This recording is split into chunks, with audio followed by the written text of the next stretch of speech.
capítulos el apóstol Pablo estuvo presentando credenciales de su autoridad apostólica o defendiendo, como le pusimos a la serie esa, defensa de los ministros de Cristo, defendiendo su apostolado ante las acusaciones de los falsos apóstoles. Ahora va a cerrar con el capítulo 13, va a hablar de la autoridad que tiene como apóstol en el caso de la disciplina. El título del mensaje de hoy es Autoridad Apostólica en la Disciplina. Voy a tomar lectura del versículo 5 de este capítulo 13. Examinaos a vosotros mismos si estáis en la fe. Probaos a vosotros mismos, o no os conocéis a vosotros mismos que Jesucristo está en vosotros, a menos que estéis reprobados. Es un texto muy conocido, se escucha mucho por donde quiera, pero Pablo lo que está haciendo hasta este punto está agotó todos los recursos, todas las súplicas para las personas que tenían una mala conducta, para las personas que se habían ya de alguna manera se había aplicado la disciplina en ellos, y va a llegar por tercera vez a ellos y les está haciendo, todavía les manda la carta, los exhorta a que por último piensen, porque lo que sigue ya es terrible, porque el propósito de la disciplina es la restauración del hermano, no la destrucción. Pero hay casos especiales donde tiene que llegar a lo que está hablando este texto, y aquí es donde ya es el caso más extremo de la disciplina. En el mismo texto, en el contexto de la cena del Señor, 1 Corintios 11, vemos un texto que me va a ayudar mucho para ilustrar, para introducción, cuando habla de que por ejemplo, es muy confundido por algunos porque dice: por tanto, pruébese cada uno a sí mismo y coma así el pan y beba la copa. Y dice: porque el que come y bebe indignamente sin discernir el cuerpo del Señor, juicio come y bebe para sí. Y ahí dice que por lo cual hay muchos enfermos y a unos hasta duermen. Pero aquí mire el texto, dice: si pues nos examinásemos a nosotros mismos, no seríamos juzgados. El examen al que Pablo está ocurriendo, el examinarnos a nosotros mismos, es para evitar el ser juzgados. Por eso dice: háganse un autoexamen. Quizás ustedes mismos se encuentren el problema y no tengan que llegar a ser juzgados por la misma iglesia, en este caso, ¿verdad? Con la disciplina, o por Dios, porque Él no va a dejar pasar nada, porque siempre al final de cuentas es Dios el que juzga. Porque dice: mas siendo juzgados somos castigados por el Señor. Ese es el propósito, el beneficio de la disciplina, ¿verdad? Somos reprendidos, castigados, pero reprendidos por el Señor, porque el Señor al que ama corrige, ¿verdad? Entonces, en ese sentido es bueno el autoexamen. Dice: ¿para qué? Para que no seamos condenados con el mundo. Y ese es el extremo al que nunca se quiere llegar. Esa es la parte más dolorosa de la disciplina. ¿Cuándo una persona puede llegar a eso? ¿Verdad? Estos textos doctrinales tienen un peso muy importante, pero no hay doctrina que no haya salido de los labios de nuestro bendito Señor Jesucristo. Claro que para entender mejor sus palabras vemos las epístolas, ¿verdad? Pero la fuente de la doctrina de donde sale del Señor va a ser nuestro texto de apoyo, que sería Mateo 18, para ponernos a pensar. Este Mateo 18 dice, Mateo 18:15: por tanto, si tu hermano peca contra ti, ve y reprende a estando tú y a él solos. Si te oyere, has ganado a tu hermano. O sea, esos son los procesos que se deben de hacer, porque el asunto es muy grave, se puede convertir en algo muy grave. Dice: mas si no te oyere, toma aún contigo a uno o dos, para que en boca de 2 o 3 testigos conste toda palabra, citando de las escrituras, de Deuteronomio, ¿verdad? Y ese sigue el otro proceso. Si no los oyere a ellos, dilo a la iglesia, y si no oyere a la iglesia, tenle por gentil y publicano. Este es el caso donde no se quiere llegar. Esto es lo más doloroso que hay para hacer en la disciplina de la iglesia. Me llamó mucho la atención una ilustración que expuso el pastor Gabriel Prieto de Barranquilla cuando estuvo hablando de eso. Dice que un hombre dijo: ¿sabes qué? a mí no me gusta esta iglesia, dice, porque ese pastor siempre está hablando del infierno y siempre está hablando del infierno. Y dice, pero lo bueno, y luego ya lo miró y dice, ¿cómo sigue todo? Dice, bueno, lo bueno que ya se fue, dice, llegó otro pastor. Dice, ¿y qué? Si ya no habla del infierno. Dice, no, este habla del infierno más que el otro. Dice, pero entonces, ¿cuál es tu problema? Estabas a disgusto con el otro porque hablaba del infierno. Y dice que este habla mucho más del infierno que el otro. Dice, pero es que aquel hablaba del infierno como si disfrutara mandar a la gente al infierno. Y este habla del infierno con dolor, con terror de que pensar que un hermano vaya a dar al infierno. Esa es la diferencia, hermanos.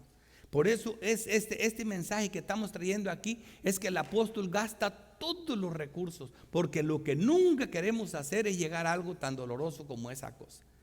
Pensar que un hermano realmente no es hermano, eso es lo más humillante y lo más triste que podemos experimentar como pastores y como iglesia. Miremos ahora sí nuestro texto. Vamos a manejar esto en 4 encabezados. El primer encabezado es poder en la debilidad, a la hora de ejercer disciplina. Segunda de Corintios 13:1. Esta es la tercera vez que voy a vosotros. Por boca de 2 o 3 testigos se decirá todo asunto. Es el apóstol Pablo, esto ya lo había dicho antes. Así es como se maneja la disciplina. Esto no es un asunto de una persona. Tiene que haber testigos, boca de 2 o 3 testigos, dice. Versículo 2 dice, he dicho antes y ahora digo otra vez, como si estuviera presente y ahora ausente lo escribo a los que antes pecaron y a todos los demás, que si voy otra vez no seré indulgente. ¿Ves? O sea, esta vez algo tengo que hacer. Dice, pues buscáis una prueba de que habla Cristo en mí, el cual no es débil para con vosotros, sino que es poderoso en vosotros. Porque aunque fue crucificado en debilidad, si esta es la actitud de Cristo y esta es la actitud de cualquier ministro que parecen débiles, vive por el poder de Dios, pues también nosotros somos débiles en Él, pero viviremos con Él por el poder de Dios para con vosotros. O sea, ahí Pablo deja bien claro su autoridad apostólica para ejercer la disciplina, aún en un caso extremo, como en el caso que vamos a ver ahorita. Y viendo el texto de apoyo, hermanos, aunque ya hablé de la disciplina, no voy a abundar en esto, pero viendo el texto de apoyo que trajimos cuando comenzamos esto, por esa razón voy a hacer algo. Voy a ocurrir a estos textos, pero de una manera rápida, porque ya hablamos de la disciplina eclesiástica, pero en este punto es muy fuerte, porque aquí está hablando de de excomulgar a alguien, de declarar a alguien por gentil y publicano, que eso es lo más cruel que le puede pasar a tanto al que lo hace como a la misma iglesia. Bueno, entonces este asunto de Mateo 18, que siempre se cita, pero a veces se olvida en el contexto en el que está escrito y luego la parte doctrinal del versículo. Por ejemplo, Mateo 18, donde comienza a hablar de la disciplina, en el versículo 15 dice, por tanto. Esto te está conectando con algo. Está en medio de 2 parábolas ilustrativas, está en medio de 2 cosas importantísimas. Por ejemplo, desde el capítulo 12 Jesús dice, ¿qué os parece si un hombre tiene 100 ovejas y se descarría una de ellas? Ahí dice que no deja las 99 y va a buscar la que se había perdido. Y cuando la encuentra, que dice, se regocija más que por aquella que por las 99 que no estaban descarriadas. Así no es la voluntad de vuestro Padre que está en los cielos que se pierda uno de estos pequeños. Y lo viene diciendo lo terrible que es. Dice, hay de los que causan tropiezo. Más les fuera que amarraran una piedra de molino y se aventaran al mar. ¿Por qué? Porque esto es terrible. O sea, esto no es fácil. Llegar aquí, entonces con eso en mente, entendemos cómo entra, con qué actitud quiere que Dios entremos a la actitud de la disciplina, pensando qué cosa acerca de eso. Y por eso dice, por tanto, si tu hermano peca contra ti, por tanto, por lo que ya te dije, porque en el cielo se regocija el cielo por alguien que es restaurado. Por tanto, por lo que ya te dije, ¿qué más hay? ¿Qué te dije más? Te dije acerca de que si alguien causa tropiezo, mejor se atara a una piedra de molino y se fuera al desierto, porque la voluntad de Dios no es que nadie se pierda, ¿verdad? Entonces, por esa razón, por tanto, no seas tan estricto, tan fuerte, no seas tan fariseo. Por tanto, ten cuidado al hacer disciplina. Si tu hermano peca contra ti, ve y repréndele, estando tú y a él a solas. Si te oyere, has ganado a tu hermano. Ese es el primer proceso. Mas si no te oyere, toma a uno contigo, a uno o dos, para que en boca de 2 o 3 testigos conste toda palabra. Eso es lo que el apóstol Pablo dice, ¿verdad? En el primer versículo. Mas si no te oyere, toma a un contigo, dice, búscala, habla con 2 testigos para que oyera, o sea que va el proceso, dice, y si no los oyere a ellos, dilo a la iglesia. Y si no oyere a la iglesia, tenlo por gentil y publicano, que esa es la parte más dolorosa, es donde no queremos llegar ninguno. Ya, fíjate lo que continúa, dice, de cierto os digo que todo lo que atéis en la tierra será atado en el cielo. Es porque se está haciendo la voluntad de Dios, pero tenemos que hacerlo con temor y temblor. Dice, y todo lo que desatéis en la tierra será desatado en el cielo. Otra vez os digo, y ahí otra vez está la otra parte del sándwich, de la disciplina, porque al principio te dice cómo te debes acercar, lo que debes de contemplar, pero después te dice otra cosa importantísima, para que veas cómo se debe, o sea, llegar ahí es muy doloroso. Dice, entonces se le acercaron, dice, otra vez os digo, ¿ves ahí? Esa es la otra parte que conecta la otra parte del sándwich. Si pongamos eso que está en medio, la disciplina, dice así, otra vez os digo que si 2 de vosotros se pusieren de acuerdo en la tierra cerca, porque donde están 2 o 3 congregados en mi nombre, allí estoy en medio de ellos. Dice, entonces se le acercó Pedro y le dijo, ahí mismo, Señor, ¿cuántas veces perdonaré a mi hermano que peca contra mí? ¿Hasta 7? Pedro quiso exagerar. Lo sorprendente es la respuesta del Señor. Jesús le dijo, no te digo hasta 7, sino hasta 70 veces 7. Siempre. Porque muchas veces decimos, yo es que este hermano ya lo disciplinamos tantas veces y se arrepiente. No importa, ojalá que se arrepintiera todo el tiempo para no llegar a lo otro. Porque no podemos, es lo más doloroso que hay. Por eso el Señor llama al autoexamen. Dice, por lo cual, aquí viene la segunda parábola, porque son 2 parábolas, la de la 99, ¿verdad? La de las ovejas, la perdida, la extraviada, y luego pone esta otra aquí, para que no seamos duros al ejercer disciplina, para que temblemos cuando tenemos que llegar a este punto. Dice, por lo cual, esta es la otra conexión, por lo cual, versículo 23, el reino de los cielos es semejante a un rey que quiso hacer cuentas con sus consiervos, y comenzando a hacer cuentas, le fue presentado uno que le debía 10,000 talentos. 10,000 talentos es equivalente a 60 millones de denarios. Un denario era el sueldo de un hombre por un día. O eso ganaba un israelita común por un día. Pero este hombre suplicó a Dios y rogó, Señor, perdóname, dame oportunidad. Y Dios, que es Dios, el de la parábola, le dijo, ok, te perdono toda la deuda. ¡Wow! Y saliendo de ahí, se encontró a uno que le debía 100 denarios. 100 denarios, que es el salario de menos de 4 meses, llamando un denario por día. Ahora, la equivalente de 60 millones de denarios es una deuda impagable, no te alcanza la vida ni la de tu familia para cubrir esa deuda. Esa no la puedes pagar, esa es la que Dios nos perdonó a nosotros, y no podemos perdonarle el trabajo de menos de 4 meses a un hermano. Lo agarra del cuello y se lo quiere comer. ¿Y qué le dice? Siervo malo, yo te perdoné toda esta deuda y no pudiste perdonar a este, y ya ves lo que pasó. Digo esto porque con esta actitud, pensando esto, ahora sí piensa en la disciplina que tanto te gusta a veces. Es doloroso y no la queremos hacer, pero la tenemos que hacer a veces.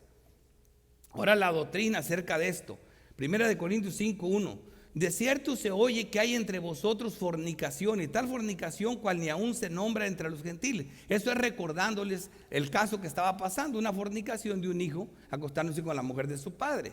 Dice, ciertamente el apóstol Pablo dice acerca de eso, yo como ausente en cuerpo, pero presente en espíritu, ya como presente he juzgado a tal cosa, al que tal cosa ha hecho.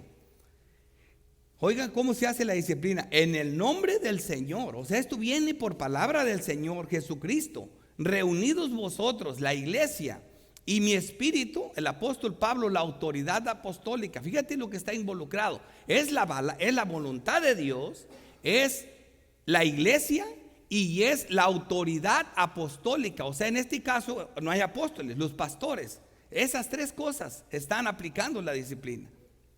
Mi espíritu dice en el poder de nuestro Señor Jesucristo, el tal sea entregado a Satanás para destrucción de la carne, a fin de que el espíritu sea salvo en el día del Señor.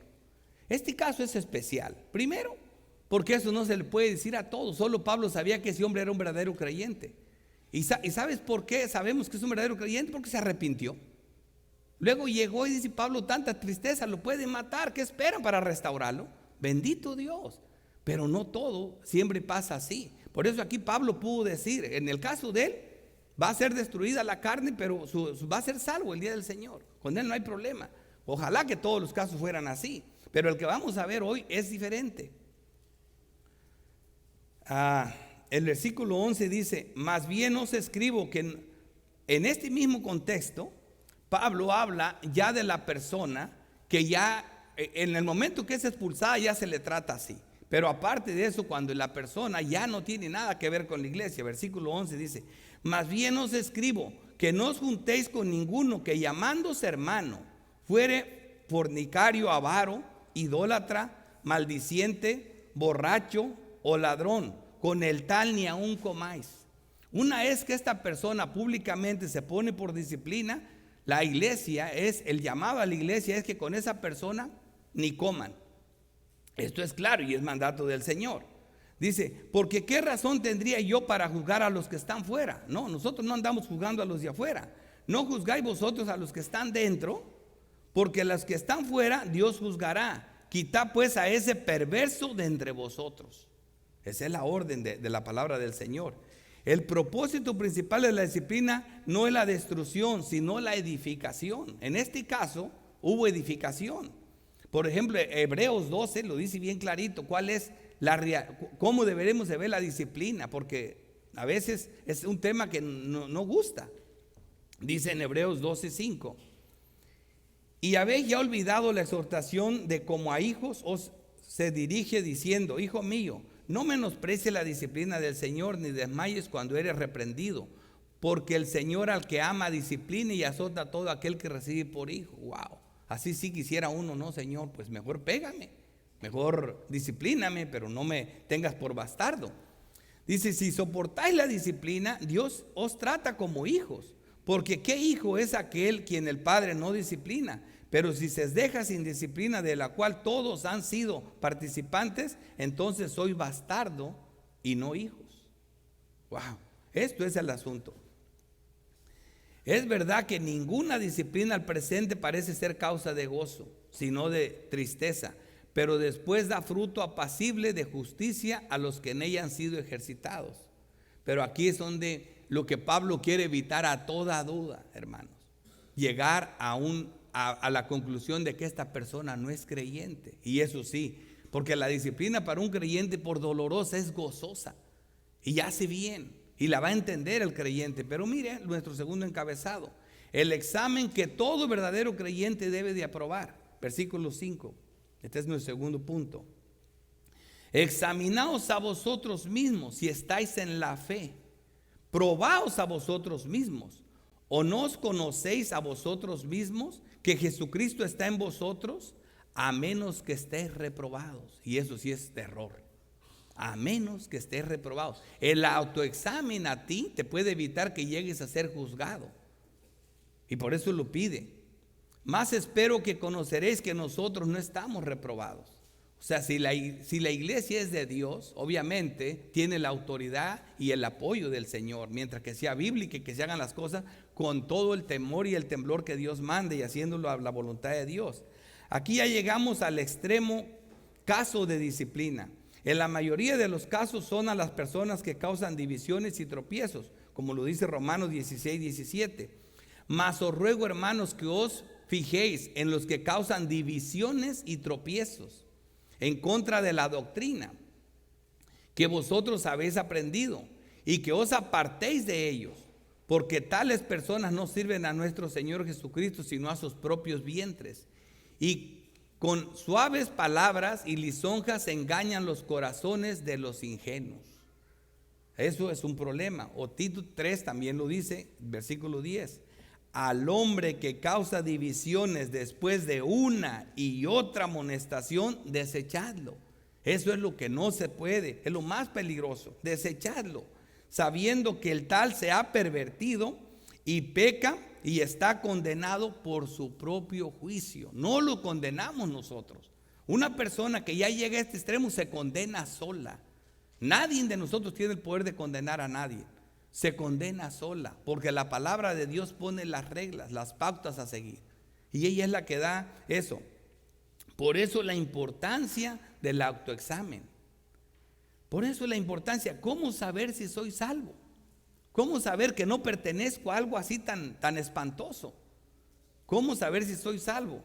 Primera de Juan 5:13 nos dice para qué Juan escribió toda la epístola, la primera epístola de Juan. ¿Cuál fue el propósito? Juan nos dijo cuál fue su propósito al escribir el libro, el Evangelio de Juan. Dice para que creas y para que creyendo tengas vida en su nombre. Para eso escribió de Juan, escribió 7 señales para que creas. Ahora te dice para qué escribió la epístola de Juan.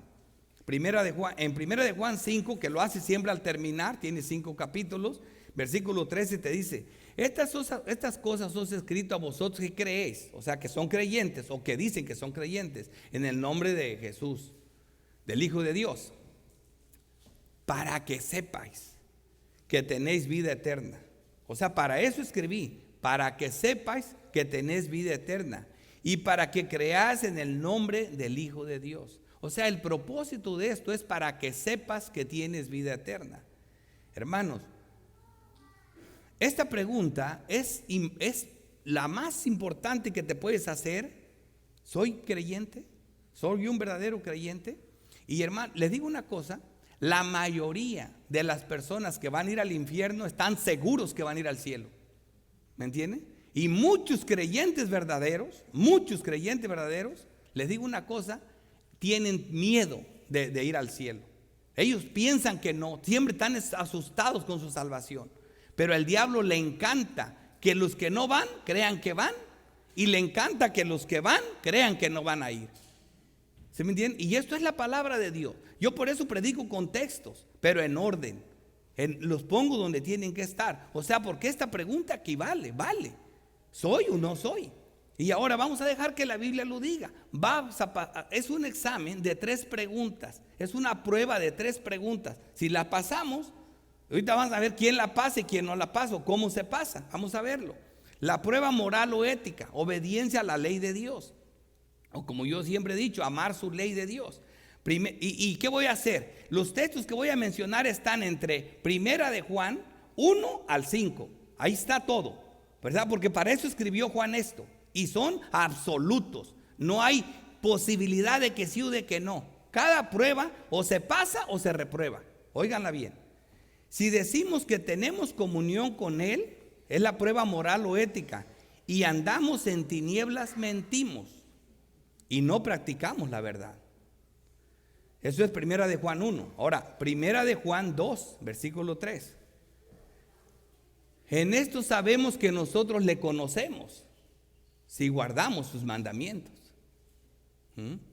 El que dice que yo le conozco y no guarda sus mandamientos, el tal es mentiroso y la verdad no está en él. Como ven, son absolutos, no hay para dónde darle.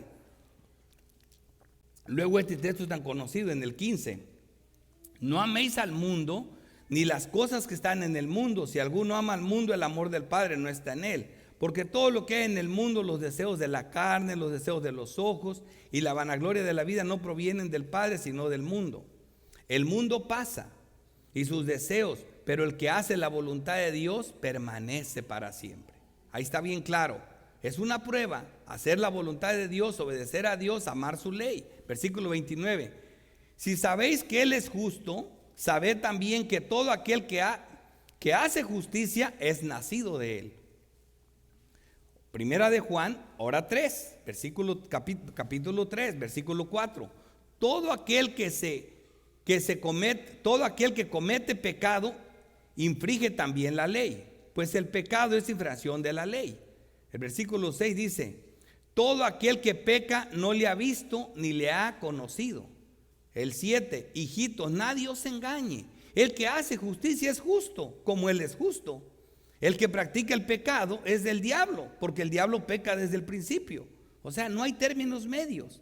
Versículo 9, todo aquel que es nacido de Dios no practica el pecado, porque la simiente de Dios permanece en él y no puede pecar porque es nacido de Dios. 24, el que guarda sus mandamientos y permanece en Dios, Dios en él.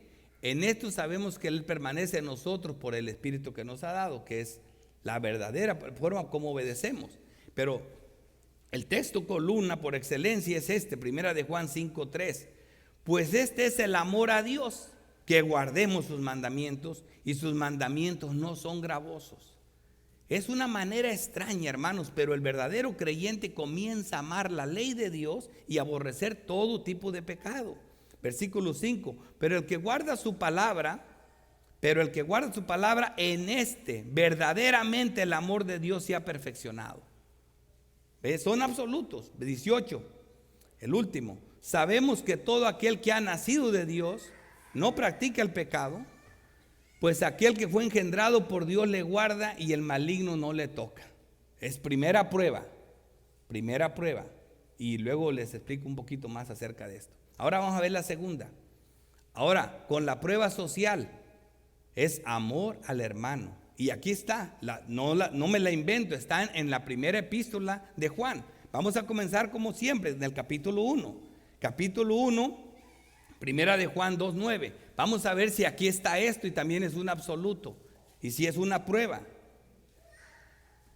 El que dice que está en la luz y aborrece a su hermano está todavía en tinieblas. ¿Verdad? Que no ese es el único texto. Versículo 10, el que ama a su hermano permanece en luz y en él no hay tropiezo.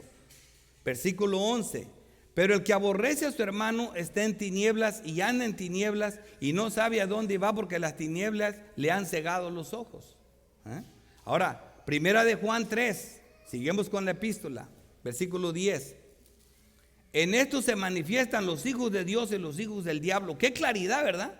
Wow, quiero saber, porque es una prueba, ¿verdad? Es una prueba. En esto se manifiesta quién es hijo de Dios y quién es hijo del diablo.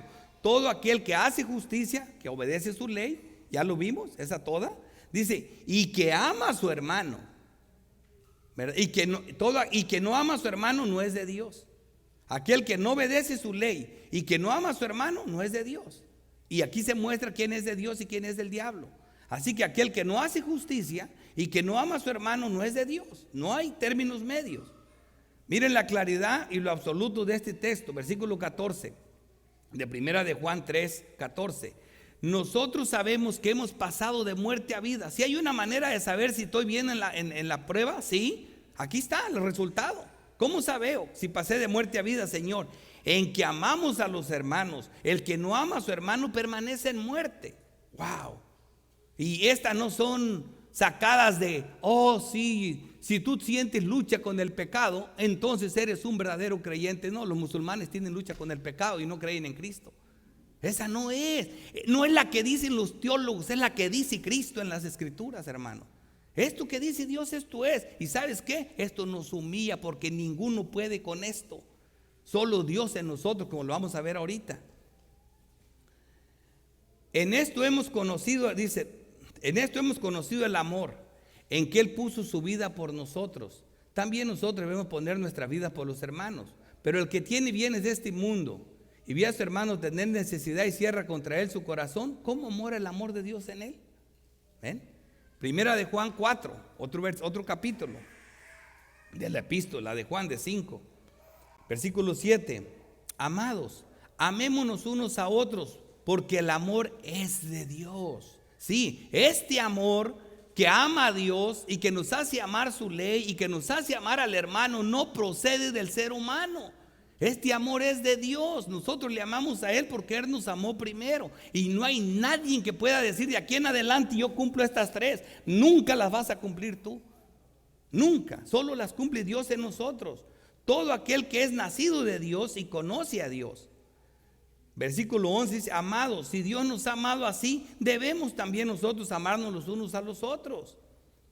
Cristo bien dijo clarito en Juan 13, dice: en esto conocerán todos que son mis discípulos, si tuvieren amor los unos por los otros. Versículo 12: nadie ha visto jamás a Dios. Si nos amamos unos a otros, Dios permanece en nosotros y su amor se ha perfeccionado en nosotros. Versículo 20: si alguno dice yo amo a Dios y aborrece a su hermano, es mentiroso. Pues el que no ama a su hermano, a quien ha visto, ¿cómo puede amar a Dios a quien no ha visto? Y ese texto se toma bien claro cuando dice: cuando el Hijo de Dios venga en su trono de gloria y sus santos ángeles con él, se sentará en su trono de gloria a juzgar a los cabritos y a las ovejas. ¿Y qué le dirá a las ovejas? Apartados a las ovejas: apartados de mí, malditos de mi Padre, porque tuve hambre, no me dieron de comer, tuve sed, no me dieron de beber, y total. ¿Y qué le dirán ellos? ¿Cuándo te vimos? Dice: cuando no lo hiciste a estos de mis hermanos más pequeños, a mí no lo hiciste. O sea que la actitud que Cristo juzga y mira siempre es la actitud entre los hermanos. Eso está claro. Y nos guste, si no lo podemos hacer o no somos, eso no importa. Yo tengo que decir lo que Dios dice, aunque yo quede reprobado, pero esto es lo que Dios dice. Y nosotros tenemos este mandamiento de Él: el que ama a Dios, ame también a su hermano. En este texto están las tres pruebas juntas. Primera de Juan 5:2.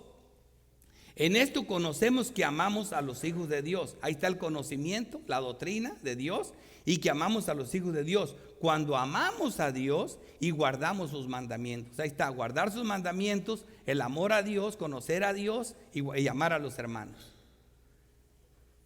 Por último, con la prueba doctrinal, conocimiento de Cristo, tan importante como todas las otras. La tercera y la última de las tres pruebas. Primera de Juan 2:3. Y en esto sabemos que nosotros le conocemos. ¿Cómo sabemos que le conocemos? Si guardamos sus mandamientos. ¿Ves cómo se mezclan una con otra? No es ninguna sin la otra. El que dice yo le conozco y no guarda sus mandamientos, el tal es mentiroso y la verdad no está en él. Es decir, la mezcla. Primera de Juan 3:23. Este es su mandamiento, que creamos en el nombre de su Hijo Jesucristo. Conocimiento, que creamos. La diferencia la hace, no es y como siempre lo he dicho, el homosexual no va, o el pecador abierto, asesino, no va a ir al infierno por todos sus pecados, va a ir porque no cree. Y el hombre que va a ir al cielo no es porque es bueno, va porque cree. Y la justicia de Cristo le es imputada. Primera de Juan 4:2. En esto conoced el Espíritu de Dios. Todo espíritu que confiesa que Jesucristo ha venido en carne es de Dios. Esa es la prueba doctrinal, conocer a Cristo. Todo espíritu que no confiesa que Jesucristo ha venido en carne no es de Dios.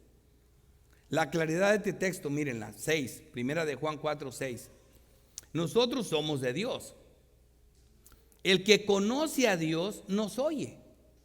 El que no es de Dios no nos oye. En esto conocemos el espíritu de verdad y el espíritu de error. ¿Cómo sabemos quién tiene el espíritu de verdad y el espíritu de error? El que conoce a Dios nos oye y el que no conoce a Dios no nos oye. Aquí se ve claramente que es Dios el que pasa el examen por nosotros. Versículo 10 de este mismo primera de Juan 4. En esto consiste el amor. No en que nosotros hayamos amado a Dios, sino en que Él nos amó a nosotros y envió a su Hijo en propiciación por nuestros pecados. Hermanos, esta es una prueba difícil, imposible para todos nosotros, pero Él la pasa con nosotros. Para los verdaderos creyentes, como lo vamos a ver bien clarito. Versículo 13, en esto conocemos que permanecemos en Él y Él en nosotros, en que nos ha dado de su Espíritu. Wow.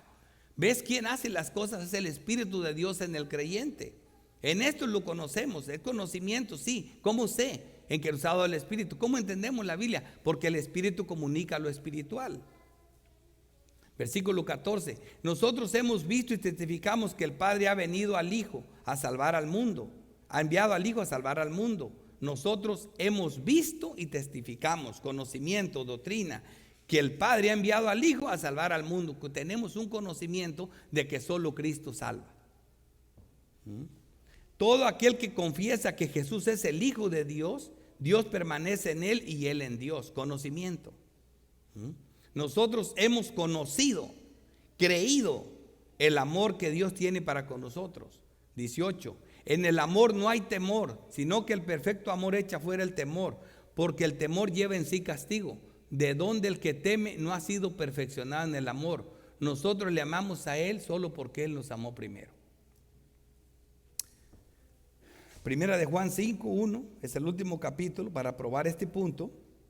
Todo aquel que cree que Jesús es el Cristo es nacido de Dios. El 10. El que cree en el Hijo de Dios tiene el testimonio en sí mismo.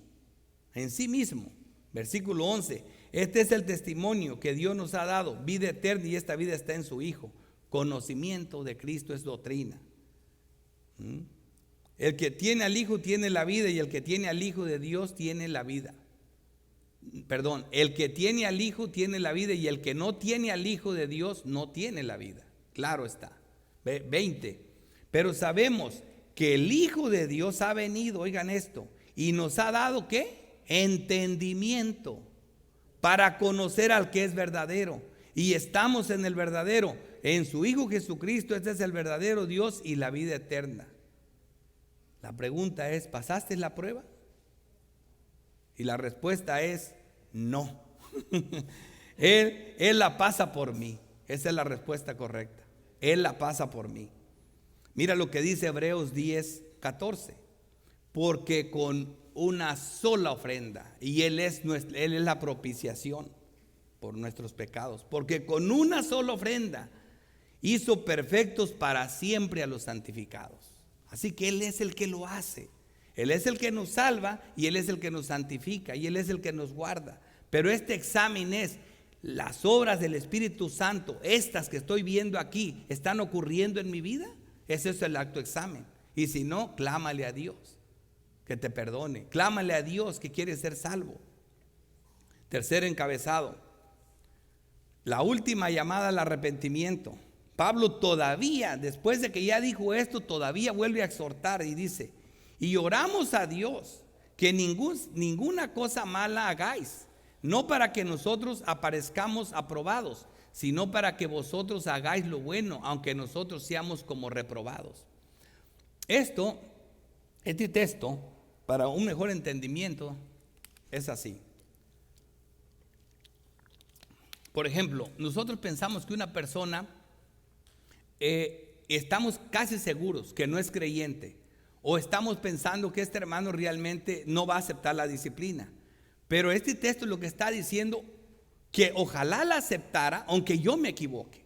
Ojalá yo me equivocara, le ruego a Dios que me equivocara. Pero dice: oramos a Dios que ninguna cosa mala hagáis, no para que nosotros aparezcamos aprobados. Porque Pablo ya viene asumiendo que hay pecadores y que van a ser disciplinados. Pero dice Pablo: me prefiero equivocar, y ojalá nos equivocáramos todos, sino para que vosotros hagáis lo bueno, aunque nosotros seamos como reprobados. Eso no importa. Yo prefiero verme equivocado, prefiero decir: bueno, te viste, te equivocaste, wow, Dios quiere me equivocara, pero que la persona fuera restaurada. Es lo más grande, que mil veces que me equivocara, pero que el hermano fuera, que me equivocara, que realmente fuera verdadero la persona que está en disciplina. Dice: porque nada podemos contra la verdad, sino por la verdad. Por lo cual nos gozamos de que seamos nosotros débiles y que vosotros estéis fuertes. Y aún oramos por vuestra perfección. Por esto os escribo estando ausente. ¿Ves? Todavía está intentando todo. Dice: para no usar de severidad cuando esté presente, conforme a la autoridad que el Señor me ha dado para edificación y no para destrucción. Por eso digo, es el último llamado, porque el propósito de la disciplina no es destruir, es edificar. Ya se destruye cuando de veras se agotan todos los recursos y no se entiende la persona, no comprende. Con este proceder comenzó, y así termina, exhortando a los corintios al arrepentimiento para no usar su autoridad apostólica al aplicar la disciplina cuando esté presente. En 1 Corintios 4:21 dijo: ¿qué queréis? ¿Iré a vosotros con vara o con amor y espíritu de mansedumbre? Él no quería llegar con vara.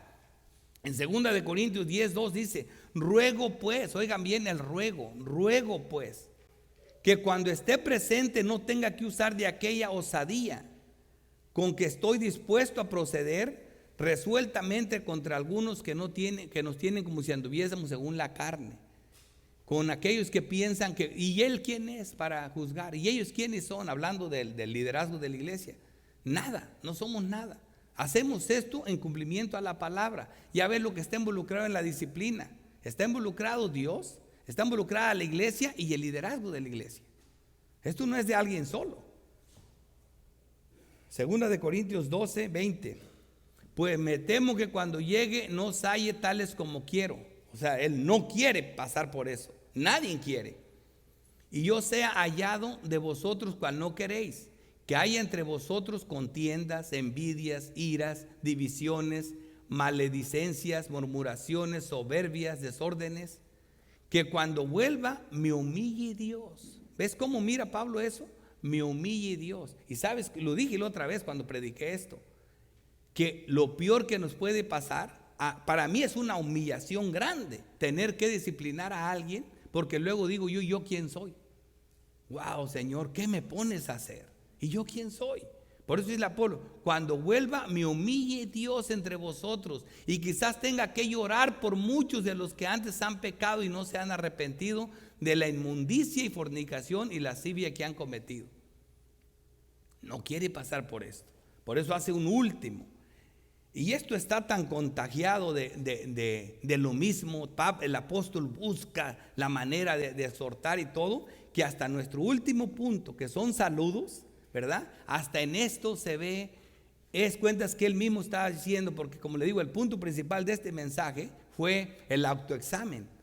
Él les dice: ya voy la tercera vez y no quisiera llegar a la disciplina. Por favor, comiéncense a autoexaminar para que no sean condenados con el mundo, para que no sean juzgados. Eso es, entonces comiencen a ver. Y si no está pasando eso, hay que orarle al Señor: Señor, que los frutos del Espíritu se comiencen a ver en mi vida, que me desconozca a mí mismo, cambia mi naturaleza, toma control de mi vida, porque soy un pecador. Buscarlo, porque solo en eso, aquí no hay más que humillarnos delante de Dios. Porque si tú dices, y aquí en adelante, esas que dijo el pastor, me voy a leer la epístola la primera epístola de Juan, me voy a aprender todo y de aquí comienzo. Y sí, a lo más que puede llegar es agarrarle las dos manitas a un hermano y sonreírle, pero de acá para adentro no hay nada, porque esto solo lo cambia Dios. ¿Entiendes? Y eso es cosa externa, religiosidad puede llegar, pero eso no está hablando aquí. Está hablando del amor de Dios, del amor de Dios. Y eso es un milagro que solo Dios lo puede hacer. Miren, en los saludos confrontadores de plena edificación, así le puse a este punto, es el último, el 4, versículo 11. Por lo demás, hermanos, tened gozo, perfeccionaos, consolaos, sed de un mismo sentir, vivir en paz, y el Dios de paz y de amor estará con vosotros. Está el Dios de misericordia. Dios tiene muchos nombres, pero aquí, como Pablo lo llama, hermanos, el Dios de paz y amor. El Dios de paz y amor. Nosotros sabemos que no hay paz para el impío, dijo mi Dios. Nosotros sabemos que justificados pues por la fe es que tenemos paz para con Dios por medio de Jesucristo. Así que este Dios de paz, ¿verdad? Él mismo consiguió la paz, matando en la cruz las enemistades que nos eran contrarias, las clavó en la cruz. Él es nuestra paz, que de los pueblos hizo uno solo. Él es nuestra paz, el Dios de paz y de amor. Hermanos, en la paz de Dios está su justificación, está el conocimiento, está la doctrina, está la salvación, dice, y de amor. Mira, yo no puedo nunca amar al hermano si Dios no me amó a mí primero, porque amar a Dios y amar al hermano es una obra que solo hace Dios. Por eso dice, y de amor, pero este amor no es el de nosotros, sino el amor de Dios.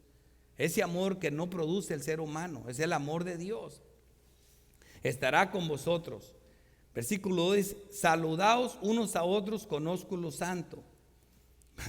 Esto es bien interesante, ¿verdad? Cada vez que se ve esto aquí, bueno, así hay que saludarnos, tenemos que darnos un beso. Ahí dice que todos nos demos un beso. No, hermano, tú te puedes dar un beso con otro hermano y es el beso de Judas, maldito, ¿me entiendes? Y le das el beso. No, hermano, no caigas en eso. Saludaos unos a otros con ósculo santo es que de verdad sientamos amor unos con los otros. Que haya la comunidad, que exista el amor entre los hermanos, que estemos unidos, que no haya tanta calumnia, tanta traición, tanta división, tanta envidia, chismes y todo. Ese es el amor, ese es el ósculo santo. Olvídate del beso, ¿me entienden? Es cultural. Si das un beso, dalo. Si das la mano, darla. Si te abrazas, abrázate. Todas las culturas, cada país, cada hermano tiene diferente manera de saludarse. Luego vienen aquí conmigo queriendo que todos hagan igual. No. Ahí que ese hermano más me saluda con la puntita de la mano, déjala, así saluda a ella. Pero así mismo te transmite su amor, ¿verdad? Otro casi me tumba cuando me agarra. Bueno, no importa. ¿Me entiendes? No caigamos en estas cositas. Nosotros sabemos, porque el cristiano tiende a meterse abajo, a revisar una hojita y mirar debajo de la hojita y se olvida de toda la selva. No sacamos la hoja del monte. O sea, siempre tenemos que ver las escrituras como un todo, como lo que realmente es. Por lo demás, hermano, tened gozo, versículo 13. Todos los santos os saludan. Esa es la comunión de los hermanos. Miren el 14. La gracia del Señor Jesucristo. Wow, la gracia del Señor Jesucristo. Esto es bien importante, porque cuando hablamos de la gracia del Señor Jesucristo, nosotros sabemos que nuestra salvación es por gracia, ¿verdad? Y se ocupó la fe, pero la fe es un regalo de Dios. Dice, la gracia del Señor Jesucristo, o sea, nuestra salvación común, el amor de Dios, que me hace amar a Dios y amar al hermano y obedecer su ley, y la comunión del Espíritu Santo, el amor de los hermanos, en el vínculo de la paz, en el vínculo de Cristo, por la obra del Espíritu Santo, sean con todos vosotros, amén. Qué bonito termina el apóstol. ¿Y saben qué? Ya no me van a volver a oír hablar de disciplina correctiva, ni de defender al apostolado, porque se acabó Corintios. Y yo no predico sino lo que está escrito, porque muchos han dicho, otra vez está hablando de disciplina. El próximo domingo que me veas aquí voy a estar hablando de Apocalipsis y no vas a oír nada de disciplina. O sea, cambia uno. Estuve hablando de ofrendas, sí, capítulo 8, el 8 y el 9. ¿Me entiendes? Y estuve hablando de defender el liderazgo, sí, en el capítulo 10, 11 y 12. Y ahora cuando tocamos de los dones espirituales, cada vez, hermano, nosotros tratamos de ser fiel a la palabra. Mira cómo dice Efesios, por eso me encanta esta salutación final. Dice, la gracia del Señor Jesucristo y el amor de Dios y la comunión del Espíritu Santo sea con todos vosotros, amén. Es cuentas que resumen las palabras de Efesios 2:8, porque por gracia sois salvos por medio de la fe. O sea, esto es lo que está envuelto detrás de la gracia. Y esto no de vosotros, pues es un don de Dios. Esto es la gracia, no por obras para que nadie se gloríe. La gloria es a Dios, porque somos hechura suya, criados en Cristo Jesús para buenas obras. Y estas buenas obras, este examen, Él lo pasa por nosotros, las cuales Dios preparó de antemano para que anduviésemos en ellas. La gloria es de Dios en la salvación y en la santificación, y de nosotros solo es las acciones de gracias y el clamarle al Señor misericordia. Primera aplicación. El propósito principal de la disciplina, edificación y no destrucción. Que eso quede claro cuando se habla de la disciplina.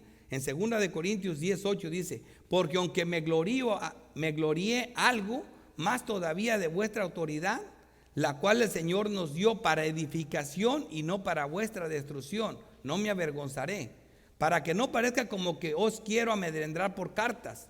Porque a la verdad dicen, las cartas son duras y fuertes, mas la presencia corporal débil y la palabra menospreciada. Esto tenga en cuenta tal persona, que así como somos en la palabra, por cartas estando ausentes, lo seremos también en hechos estando presentes. Esa es la obediencia a la palabra, el propósito de la disciplina, la edificación y no la destrucción. Y cuando hay una destrucción, no lo hace la persona, no lo hace la iglesia, se destruye la persona sola. Eso se llama autodestrucción. Segunda aplicación, el caso extremo de la disciplina correctiva. 1 Corintios 11:18. Pues en primer lugar, cuando os reunís como iglesia, oigo que hay entre vosotros divisiones, y en parte lo creo, porque es preciso que entre vosotros haya disensiones o divisiones, como lo acaba de mencionar, para que se haga manifiesto entre vosotros los que son aprobados.